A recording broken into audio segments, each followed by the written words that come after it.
masih bersama podcast kesayangan kamu semua. Pada kesempatan kali ini, saya akan berbagi tips mengenai gizi seimbang untuk gaya hidup yang sehat. Nah, tentu saja masih seperti biasanya, saya akan menemani waktu luang kalian dengan berbagi tips mengatur gizi seimbang untuk gaya hidup yang sehat.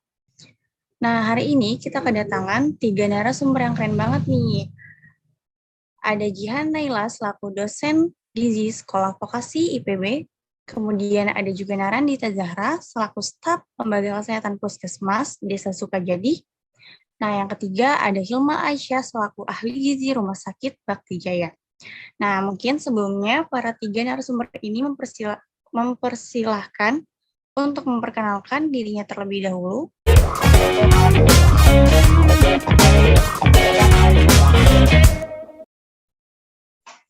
Oke, terima kasih Lia. Saya Jihan Naila selaku dosen Sekolah Vokasi Institut Pertanian Bogor. Saya Narandita Zahra selaku staf Lembaga Kesehatan Puskesmas Desa Sukajadi. Dan saya Hilma Aisyah sebagai ahli gizi Rumah Sakit Bakti Jaya. Oke, mungkin para 3 narasumber ini udah memperkenalkan dirinya nih.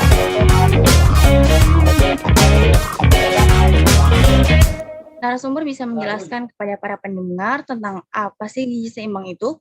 Mungkin untuk Jihan Naila selaku dosen gizi Sekolah Vokasi IPB bisa menjelaskan terkait apa itu gizi seimbang. Baiklah, saya akan mulai menjelaskan terkait gizi seimbang. Gizi adalah zat makanan pokok yang diperlukan bagi pertumbuhan dan kesehatan tubuh.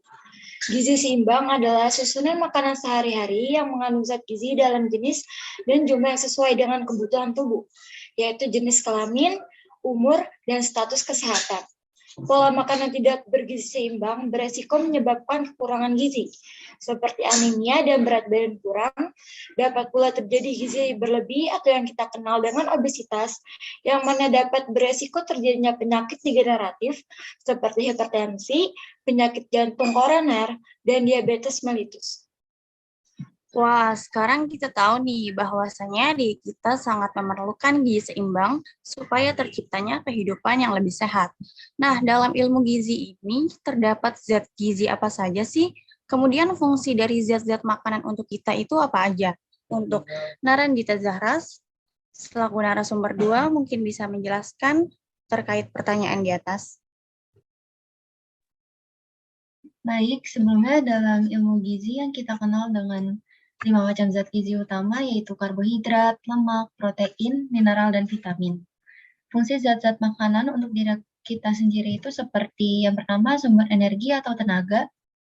Jika fungsi ini terganggu, orang menjadi kurang gerak atau kurang giat dan merasa cepat lelah.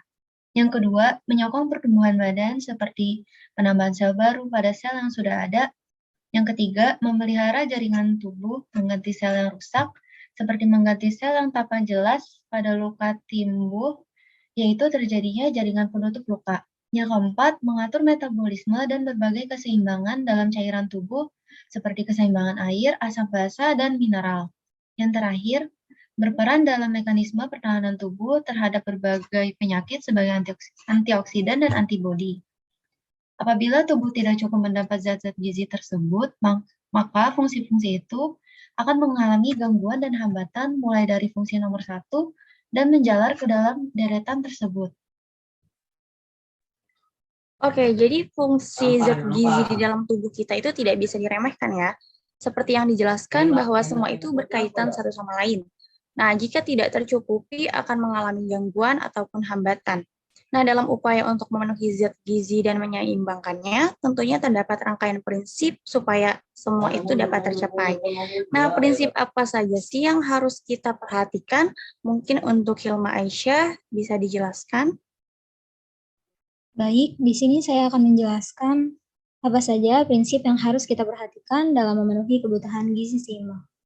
Prinsip ini merupakan rangkaian upaya untuk menyeimbangkan antara zat gizi yang keluar dan zat gizi yang masuk dalam tubuh kita.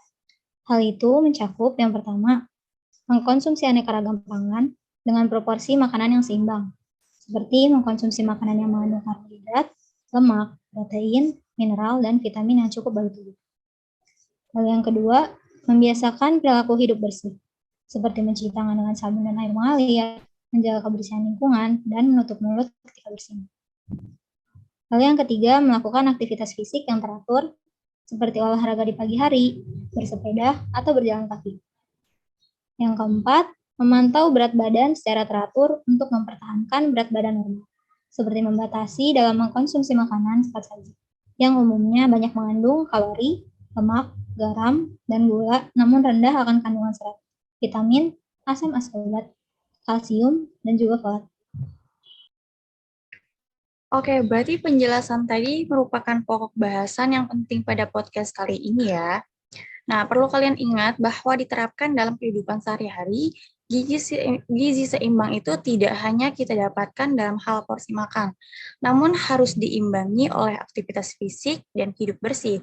Nah, sekarang aku mau tahu nih pendapat kalian masing-masing tentang pemilihan makanan yang sehat dalam upaya memenuhi gizi seimbang. Mungkin bisa dimulai sesuai dengan urutan narasumber, dimulai dari Jihan Naila selaku dosen Sekolah Vokasi IPB. Baik, menurut pendapat saya, dalam pemilihan makanan, tentunya kita harus memperhatikan keseimbangan nutrisi dan nilai gizi pada setiap individu, serta mendapatkan makanan yang lengkap, mulai dari karbohidrat yang bisa kita dapatkan dari makanan utama dan tepung, protein dari lauk hewani dan nabati, serta dari serat dari sayuran, dan buah yang akan kaya vitamin.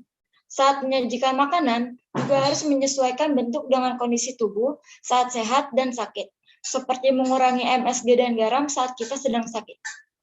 Bisa dilanjutkan oleh narasumber kedua, yaitu Narandita Jahra. Menurut pendapat saya, dalam pemilihan makanan yang baik, upaya gizi seimbang adalah kita dapat mengurangi makanan yang mengandung gula, garam, dan lemak. Karena bahan-bahan tersebut dapat meningkatkan beberapa risiko penyakit.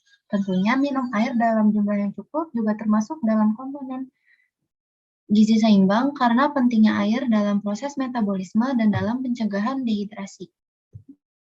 Oke, selanjutnya bisa dijelaskan oleh narasumber ketiga, yaitu Hilma Aisyah.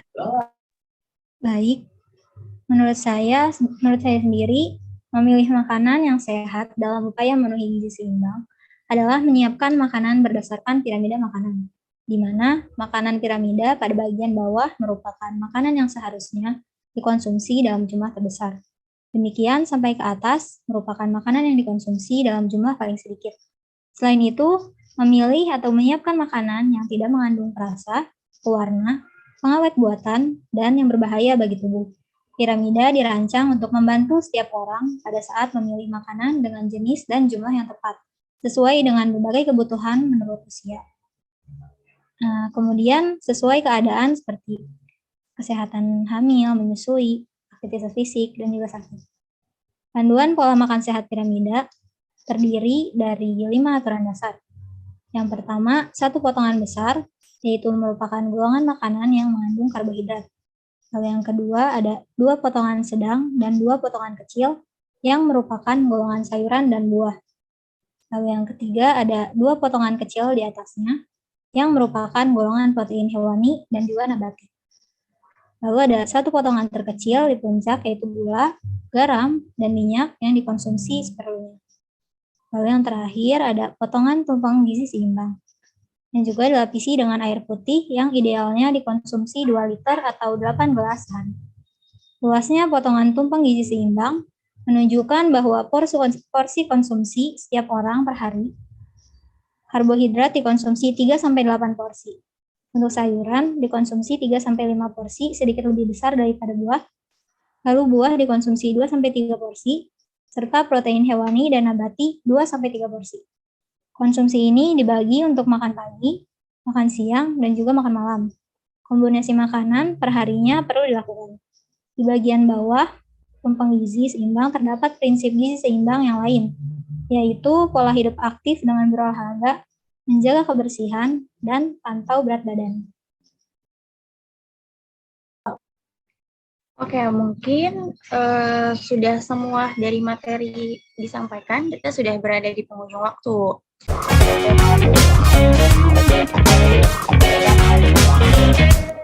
Nah, untuk kesimpulan pada podcast kali ini, Dapat kita simpulkan bahwa gizi seimbang adalah susunan makanan sehari-hari yang mengandung zat-zat gizi dalam jenis dan jumlah yang sesuai dengan kebutuhan tubuh. Nah, di mana ada beberapa kiat-kiat untuk memenuhi keseimbangan gizi yang sudah dijelaskan di atas. Nah, maka dari itu kita harus disiplinkan diri untuk selalu menerapkan gizi seimbang dalam hidup kita ya. Cukup sampai di sini podcast kali ini. Sampai bertemu di podcast episode selanjutnya dan sampai jumpa.